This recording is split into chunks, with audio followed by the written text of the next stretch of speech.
વિદ્યાર્થી મિત્રો, હું દિલીપભાઈ ચાવડા આપ સર્વેનું રસાયણ વિજ્ઞાનના આ વિડિયો ક્લાસની અંદર હાર્દિક સ્વાગત કરું છું. ધોરણ 11 માં આજે આપણે કેટલાક પ્રશ્નો છે એનું સોલ્યુશન છે એ જોવા જઈ રહ્યા છીએ. કેટલાક આણ્વિક સૂત્રો અહીંયા તમારી બોર્ડની સ્ક્રીન ઉપર તમે જોઈ શકો છો. બરાબર છે. એમનું લુઈસ રજૂઆત કઈ રીતે થાય છે, લુઈસ રજૂઆત આપણે જોવા જઈ રહ્યા છીએ. પહેલો ખૂબ સરળ પ્રશ્ન છે H2. બરાબર. હાઇડ્રોજન અણુ છે એની લુઈસ રજૂઆત જો આપણે જોઈ હોય તો સૌપ્રથમ આપણે જાણીએ છીએ કે ભાઈ હાઇડ્રોજન સાથે હાઇડ્રોજનનું જોડાણ થયેલું છે.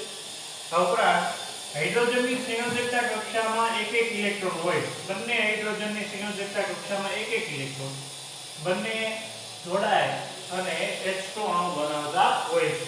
આ હાઇડ્રોજનનો એક ઇલેક્ટ્રોન અન્ય બીજા હાઇડ્રોજનના એક ઇલેક્ટ્રોન સાથે જોડાય અને H2 અણુ બનાવતો હોય છે.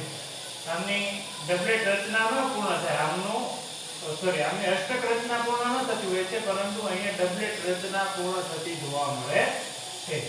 બરાબર. તો આની લુઈસ રજૂઆત છે.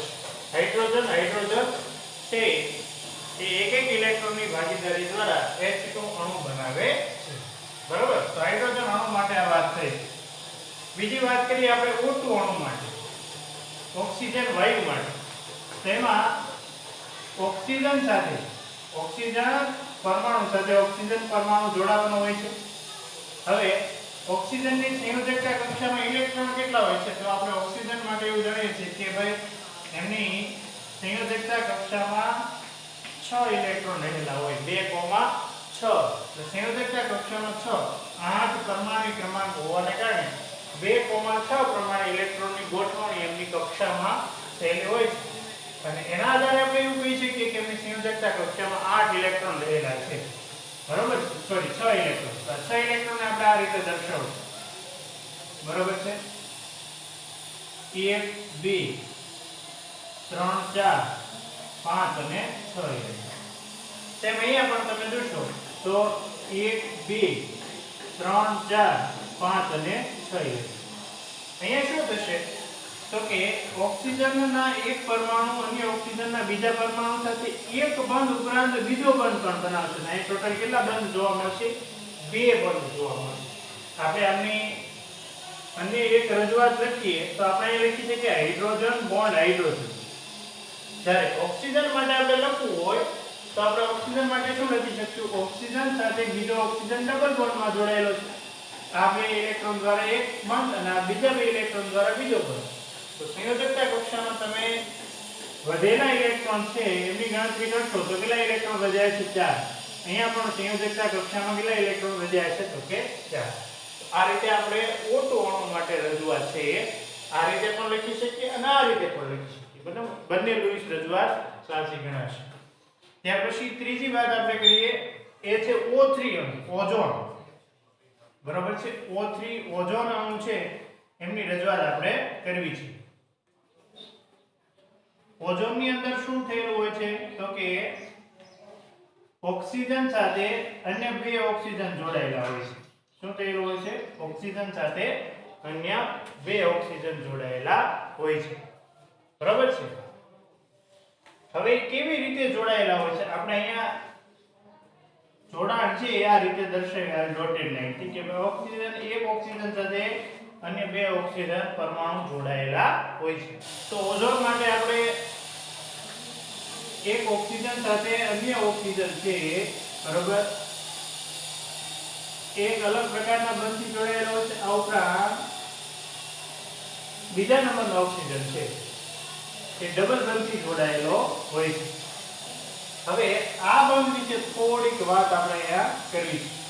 આ બંધ છે સહસંયોજક બંધ છે, પરંતુ સહસંયોજક બંધનો એક વિશેષ પ્રકાર જેને સવર્ગ સહસંયોજક બંધ કહેવામાં આવે છે. કયો બંધ કહેવામાં આવે છે? સવર્ગ સહસંયોજક બંધ. આ બંધની ખાસિયત શું હોય છે તો કે સવર્ગ સહસંયોજક બંધ ક્યારે બન્યો કહેવાય અથવા તેને કઈ રીતે ઓળખી શકાય તો કે કોઈ એક જ પરમાણુ દ્વારા અન્ય પરમાણુને બંને ઇલેક્ટ્રોન છે એ દાન કરવામાં આવે ત્યારે એ પરમાણુ દ્વારા રચાતા બંધને આપણે સવર્ગ સહસંયોજક બંધ કહીએ છીએ. અને સવર્ગ સહસંયોજક બંધને આવી તીરની નિશાની વડે દર્શાવવામાં આવે છે. સામાન્ય રીતે જે પરમાણુ બંને ઇલેક્ટ્રોન બંધ માટે જરૂરી બંને ઇલેક્ટ્રોનનું દાન કરતો હોય છે એ પરમાણુ તરફ ઉચ્ચનો ભાગ, બરાબર, અને જે પરમાણુ બંધ માટેના બંને ઇલેક્ટ્રોનનો સ્વીકાર કરતા હોય છે એ પરમાણુ તરફ તીરનો ભાગ દર્શાવવામાં આવે છે. પરિવાર સહસંયોજક બંધ વિશે તમે કોઈ પૂછે તો કઈ રીતે માહિતી આપી શકો? તો કે જે પરમાણુ બંધ બનાવવા માટે જરૂરી બંને ઇલેક્ટ્રોનનું દાન છે એ કરતો હોય એવા પરમાણુ દ્વારા કેવો બંધ રચાતો હોય છે? તો કે સવર્ગ સહસંયોજક. આ ઇલેક્ટ્રોનની ભાગીદારી તો થાય છે, પણ કેવા પ્રકારની ભાગીદારી થાય છે? તો કે બંધ માટે જરૂરી બંને ઇલેક્ટ્રોન કોઈ એક પરમાણુ છે એ અન્ય પરમાણુને આપે છે, બરાબર છે. સ્વીકારનાર પરમાણુ છે કે બંધ માટેના ઇલેક્ટ્રોન છે એનું દાન કરતો નથી. કોઈ એક જ પરમાણુ છે બે ઇલેક્ટ્રોનનું દાન કરી અને બંધ બનાવતો હોય છે. તો આવા બંધને આપણે સવર્ગ સહસંયોજક બંધ કહીશું. તમે અહીં જોશો તો આ જે ઓક્સિજન છે એ બંધના બંને ઇલેક્ટ્રોન આ ઓક્સિજનને આપશે, એના દ્વારા આ બંધ બનશે. આ બંધની અંદર આ ઓક્સિજન છે એમના એક પણ ઇલેક્ટ્રોન છે એ હોતા નથી, બંને ઇલેક્ટ્રોન છે આ ઓક્સિજનના હોય છે. તો આવી રીતે જે બંધ બનતો હોય કે જેમાં બંધના બંને ઇલેક્ટ્રોન કોઈ એક જ પરમાણુ દ્વારા દાન કરવામાં આવતા હોય તો એવા બંધને સવર્ગ સહસંયોજક બંધ કહેવામાં આવે છે, બરાબર છે. અહીંયા જુઓ, ઓઝોનની લુઈસ રચનાની જ્યારે વાત કરતા હોય ત્યારે ઓક્સિજન ઓક્સિજન વચ્ચે એક સવર્ગ બંધ બને છે અને ઓક્સિજન ઓક્સિજન વચ્ચે એક ડબલ બંધ બનતો જોવા મળે છે. ખાસ થોડું યાદ રાખવાનું આપણે, બરાબર છે. તો હવે એમની લુઈસ રજૂઆત આપણે દર્શાવી હોય તો કઈ રીતે કરી શકીએ આપણે? તો કે તમે જુઓ, આ જે ઓક્સિજન છે વચ્ચેનો ઓક્સિજન, બરાબર, મધ્યસ્થ પરમાણુ, એ મધ્યસ્થ પરમાણુ છે એ અહીંયા આ ઓક્સિજનને બે ઇલેક્ટ્રોન આપી અને એની સાથે બંધ બનાવે છે. આ બંધ બને છે એ દરમિયાન આ ઓક્સિજન પરમાણુના એક પણ ઇલેક્ટ્રોન છે એ બંધમાં વપરાતા નથી, એટલે એમના બધા જ ઇલેક્ટ્રોન 6 ઇલેક્ટ્રોન છે એ બંધમાં વપરાયા વગરના રહે છે, બરાબર છે. આપણે એવું પણ કહી શકીએ કે આ ઓક્સિજન પરમાણુ છે એ બંધ માટેના બે ઇલેક્ટ્રોન દાન કરે છે, અને દાન કરે ને કોઈ પણ પરમાણુ તો એમની પાસે કઈ સંજ્ઞા આવે છે? તો કે ધન.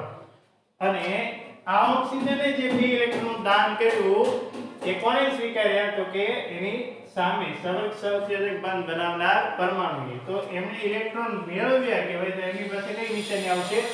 ઋણ નિશાની આવશે. અને ઇલેક્ટ્રોન દાન કર્યા એટલે એ ધન વીજભાર ધરાવશે. આ ઓક્સિજન પરમાણુ ઇલેક્ટ્રોન મેળવે એટલે એ ઋણ વીજભાર ધરાવશે. હવે જો આ ઓક્સિજનની સંયોજકતા કક્ષામાં 6 ઇલેક્ટ્રોન હોય છે, એમાં આ બંધ બનાવવામાં એ ઓક્સિજને પોતાના બે ઇલેક્ટ્રોન ગુમાવી દીધા. તો વધ્યા કેટલા એમની પાસે ઇલેક્ટ્રોન? તો કે હવે એમની પાસે 4 ઇલેક્ટ્રોન વધ્યા છે. એ 4 ઇલેક્ટ્રોન પૈકી, બરાબર છે, એક બંધ અને બે બંધ, બરાબર છે, સવર્ગ સહસંયોજક બંધ બનાવે છે. એમાં બે ઇલેક્ટ્રોન વપરાઈ જાય છે. આ ઓક્સિજનના કેટલા ઇલેક્ટ્રોન વપરાય છે? એક બંધમાં એક ઇલેક્ટ્રોન, બીજો બંધ બનાવવામાં બે ઇલેક્ટ્રોન. બે ઇલેક્ટ્રોન આ ડબલ બંધમાં વપરાય છે, બે ઇલેક્ટ્રોન આ સવર્ગ સહસંયોજક બંધ બનાવવામાં વપરાય છે. તો હવે એમની પાસે વધ્યા કેટલા ઇલેક્ટ્રોન? તો કે હવે એમની પાસે બે ઇલેક્ટ્રોન વધ્યા છે. જો 6 ઇલેક્ટ્રોન હોવા જોઈએ, એમાં સવર્ગ બંધ બનાવવામાં ઓક્સિજન સાથે સવર્ગ બંધ બનાવવામાં બે ઇલેક્ટ્રોન આ ઓક્સિજન દાન કરે છે. આ ઉપરાંત આ ઓક્સિજન અને આ ઓક્સિજન વચ્ચે ડબલ બંધનું નિર્માણ થાય છે. એ દરમિયાન બીજા બે ઇલેક્ટ્રોન વપરાય છે. તો 6 માંથી ટોટલ 4 ઇલેક્ટ્રોન બંધ બનાવવામાં વપરાઈ જાય છે. એટલે બાકી કેટલા ઇલેક્ટ્રોન રહેશે? બે ઇલેક્ટ્રોન રહેશે. હવે જો આ જે ડબલ બંધ બને છે એમાં બે ઇલેક્ટ્રોન આ ઓક્સિજન ના વપરાય તો બે ઇલેક્ટ્રોન સામે બંધમાં બીજો જોડાતા ઓક્સિજન પરમાણુના વપરાશ. તો આ ઓક્સિજન પરમાણુની સંયોજકતા કક્ષામાં 6 ઇલેક્ટ્રોન હોવાના એમાં બે બંધમાં વપરાઈ ગયા તો એની પાસે વધશે કેટલા ઇલેક્ટ્રોન? તો કે 4 ઇલેક્ટ્રોન વધશે. ઓઝોનનું લુઈસ બંધારણ કંઈક આ રીતે આપણે દર્શાવી શકીએ, બરાબર છે, બરાબર. એમાં ઓક્સિજન છે એની પાસે બે ઇલેક્ટ્રોન છે અને ધન વીજભાર છે. આ ઓક્સિજન પાસે 6 ઇલેક્ટ્રોન ઋણ વીજભાર, અને આ ઓક્સિજન વીજભારની દ્રષ્ટિએ તટસ્થ છે. એની સંયોજકતા કક્ષામાં કેટલા ઇલેક્ટ્રોન છે? 4 ઇલેક્ટ્રોન રહેલા હશે. આ બંધારણ છે ને મોસ્ટ આઈએમપી છે. આવું બંધારણ ઘણીવાર પૂછાતું હોય છે. આ બંધારણ ઉપર ખાસ ભાર દેવાનો પ્રયત્ન કરો. હવે બાકીના બંધારણો જોઈએ તો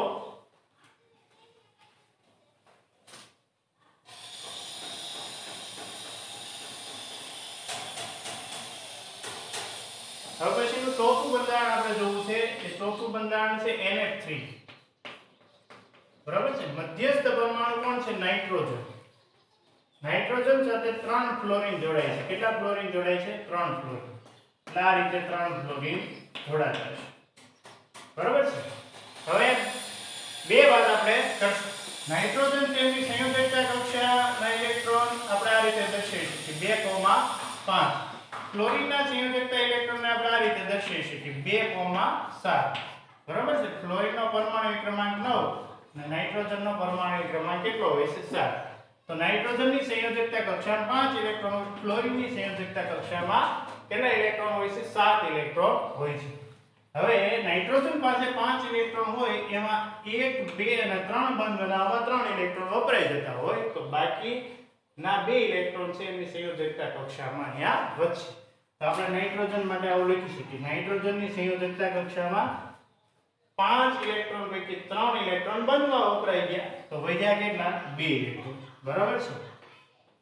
એની સાથે 3 ફ્લોરિન દ્વારા બંધ બને છે. હવે જો ફ્લોરિનની સંયોજકતા કક્ષામાં કેટલા ઇલેક્ટ્રોન હોય છે? 7 ઇલેક્ટ્રોન. એમાં ફ્લોરિન નાઇટ્રોજન વચ્ચેના બંધમાં ફ્લોરિનનો 1 ઇલેક્ટ્રોન વપરાય. તમને યાદ જ હોવું જોઈએ કે આ બંધ બને છે એ સહસંયોજક બંધ કહેવાય છે. તેમાં 1 ઇલેક્ટ્રોન નાઇટ્રોજનનો છે અને 1 ઇલેક્ટ્રોન ફ્લોરિનનો વપરાયેલો છે. બંનેના 1 ઇલેક્ટ્રોનની ભાગીદારીથી આ બંધ બન્યો છે. તો અહીંયા ફ્લોરિનનો 1 ઇલેક્ટ્રોન વપરાઈ ગયો તો ફ્લોરિન પાસે 7 હતા એમાંથી 1 વપરાઈ જાય તો વચ્ચે કેટલા? તો કે 6 ઇલેક્ટ્રોન વચ્ચે. બધા જ ફ્લોરિન માટે આ સેમ કન્ડિશન થશે. કેટલા ઇલેક્ટ્રોન વચ્ચે સંયોજકતા કક્ષામાં? 6 ઇલેક્ટ્રોન. તો આપણે આ રીતે એમની સંયોજકતા કક્ષાના ઇલેક્ટ્રોનને દર્શાવીશું. બરાબર છે. સૌથી વધારે સારી રીતે લુઈસ બંધારણ છે એ આ રીતે લખવું વધારે. જે બંધ બનતા હોય એ બંધને બંધ સ્વરૂપે દર્શાવવાનું. એ સિવાયના સંયોજકતા ઇલેક્ટ્રોનને જે તે પરમાણુ ઉપર દર્શાવવાના રહેશે. આ રીતે આપણે NH3 અણુ છે એમનું બંધારણ છે લુઈસ બંધારણ દોરી શકીએ. ત્યાર પછી આપણે વાત કરીએ તો CO3 અણુ છે એમનું લુઈસ બંધારણ દોરવું. બરાબર છે. ક્યો? તો કે પાંચમું બંધારણ આપણે દોરવું છે CO3 અણુ. બરાબર છે. એમાં શું હોય છે તો કે કાર્બન સાથે 3 ઓક્સિજન જોડાયેલા હોય છે. કાર્બન સાથે કેટલા ઓક્સિજન જોડાયેલા હોય છે? 3. એક કાર્બન સાથે ઓક્સિજન ડબલ બોન્ડમાં જોડાયેલો છે. કેટલાક બંધારણો આપણે યાદ રાખવો પડે. બરાબર છે. અને 2 ઓક્સિજન છે સિંગલ બોન્ડમાં જોડાયેલા હોય છે. આ ઉપરાંત એમના ઉપર વીજભાર કેટલો હોય છે તો કે વીજભાર હોય છે 2 જેટલો. 2 જેટલો વીજભાર આપણે લખી નાખો. 2 જેટલો વીજભાર છે એનો મતલબ શું થશે? 2 ઇલેક્ટ્રોન મેળવ્યા છે. -2 અથવા 2 નો મતલબ થશે 2 ઇલેક્ટ્રોન મેળવ્યા છે. તો કયા પરમાણુએ 2 ઇલેક્ટ્રોન મેળવ્યા છે? તો અહીંયા આપણે આ 2 ઓક્સિજન છે ને, આ 2 ઓક્સિજન એ બંને ઓક્સિજને એક ઇલેક્ટ્રોન મેળવ્યો છે. એક ઇલેક્ટ્રોન આ ઓક્સિજને મેળવ્યો. બરાબર છે. અને એક ઇલેક્ટ્રોન છે એ અને બીજા ઓક્સિજને મેળવ્યો હોય. આ બંને એક ઇલેક્ટ્રોન મેળવ્યો. બરાબર. અને CO3 આયનની રચના કરતા હોય છે. હવે આ બંધ સ્ટ્રક્ચર આપણે યાદ રાખવાનું રહેશે કે ભાઈ કાર્બન સાથે ડબલ બોન્ડમાં એક ઓક્સિજન જોડાયેલો હોય અને અન્ય ઓક્સિજન થી કાર્બન સાથે સિંગલ બોન્ડમાં જોડાયેલા હોય છે. બધા જ બંધ સહસંયોજક પ્રકારના હોય છે એટલે કે ઇલેક્ટ્રોનની ભાગીદારી. તો આ જે બંધ છે એમાં એક કાર્બનનો ઇલેક્ટ્રોન વપરાયેલો હોય અને એક ઓક્સિજનનો ઇલેક્ટ્રોન વપરાયેલો હોય તો ઓક્સિજન છે એની સંયોજકતા કક્ષામાં 6 ઇલેક્ટ્રોન હોય છે. કેટલા ઇલેક્ટ્રોન હોય છે? 6. એક બંધમાં વપરાઈ જાય તો વધે કેટલા? તો કે 5 ઇલેક્ટ્રોન. કેટલા? 5. 1 2 3 4 ને 5. બરોબર. આ ઉપરાંત એક ઇલેક્ટ્રોન એમને મેળવ્યો હોય છે. આ 2 નો મતલબ શું થશે? એક ઇલેક્ટ્રોન મેળવ્યો છે. તો 5 સંયોજકતા કક્ષામાં છે અને એક મેળવે છે એટલે કેટલા થશે? 6. જેવો આ ઓક્સિજન માટે વિચારી શકીએ એવું જ આ ઓક્સિજન માટે 5 એમની સંયોજકતા કક્ષામાં ઇલેક્ટ્રોન હોય છે. બરાબર છે. અને માઈનસ નો મતલબ એક ઇલેક્ટ્રોન મેળવે છે. તો આ રીતે આ બંને ઓક્સિજન છે એનું બંધારણ આપણે દોરીશું. બરાબર છે. આ ઉપરાંત કાર્બન છે એની સંયોજકતા કક્ષામાં કેટલા ઇલેક્ટ્રોન હોય? 4. તો 1 2 3 ને 4 બંધમાં ચારે ચાર ઇલેક્ટ્રોન છે એ વપરાઈ જતા જણાય છે. વાત કરીએ ઓક્સિજન માટેનું તો આ 1 અને 2 બંધ એટલે કે 2 ઇલેક્ટ્રોન બંધમાં વપરાઈ ગયા તો બાકી ઓક્સિજનની સંયોજકતા કક્ષામાં 4 ઇલેક્ટ્રોન રહેશે. કારણ કે ઓક્સિજનની સંયોજકતા કક્ષામાં કુલ 6 ઇલેક્ટ્રોન હોય એ પૈકી 2 બંધમાં વપરાઈ ગયા તો કેટલા વધશે? 4 ઇલેક્ટ્રોન વધશે. આ થઈ CO3 2- અણુની લૂઈસ રચના, બરાબર, અથવા તો લૂઈસ રજૂઆત. હવે પછી આપણે જે અણુની વાત કરવી છે HNO3 નાઇટ્રિક એસિડ અણુ છે એની લૂઈસ રજૂઆત કઈ રીતે કરી શકાય? તો